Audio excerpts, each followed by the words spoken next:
حدیث نمبر 4456۔ حضرت عوف بن مالک اشجی رضی اللہ عنہ بیان کرتے ہیں کہ میں غزوہ موتا کے موقع پر ان لوگوں کے ساتھ نکلا جو حضرت زید بن حارث رضی اللہ عنہ کے ساتھ نکلے تھے۔ یمن سے بھی مجھے مدد پہنچی۔ اس کے بعد حسب سابق حدیث بیان کی، البتہ انہوں نے اس حدیث میں یہ بات بیان کی کہ حضرت عوف رضی اللہ عنہ فرماتے ہیں میں نے حضرت خالد رضی اللہ عنہ سے کہا کیا تمہیں علم نہیں کہ رسول اکرم صلی اللہ علیہ وسلم نے سلب کا فیصلہ قاتل کے لیے کیا ہے؟ انہوں نے فرمایا ہاں مجھے معلوم ہے، لیکن میں اسے زیادہ خیال کرتا ہوں۔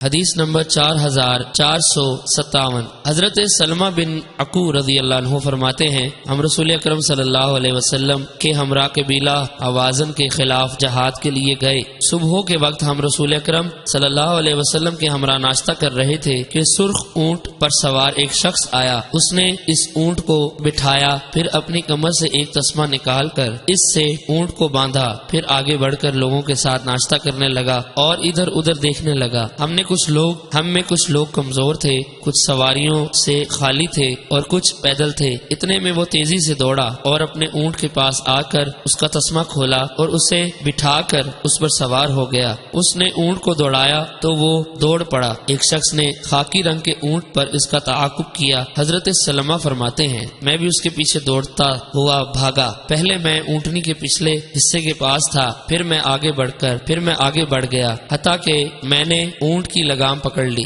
میں نے اس اونٹ کو بٹھایا۔ جب اس نے اپنا گھٹنا زمین پر رکھا تو میں نے اس آدمی کے سر پر تلوار سے ایک وار کیا اور آدمی گر پڑا تو میں اس کے اونٹ کو کجاوے اور باقی سامان کے ساتھ لے آیا۔ رسول اکرم صلی اللہ علیہ وسلم اور صحابہ کرام مجھے سامنے سے آتے ہوئے ملے۔ آپ نے پوچھا اس شخص کو کس نے قتل کیا ہے؟ انہوں نے عرض کیا حضرت سلمہ بن عقو رضی اللہ عنہ نے قتل کیا۔ آپ نے فرمایا اس کا تمام سلب چھینا ہوا سامان ابن عقو کے لیے ہے۔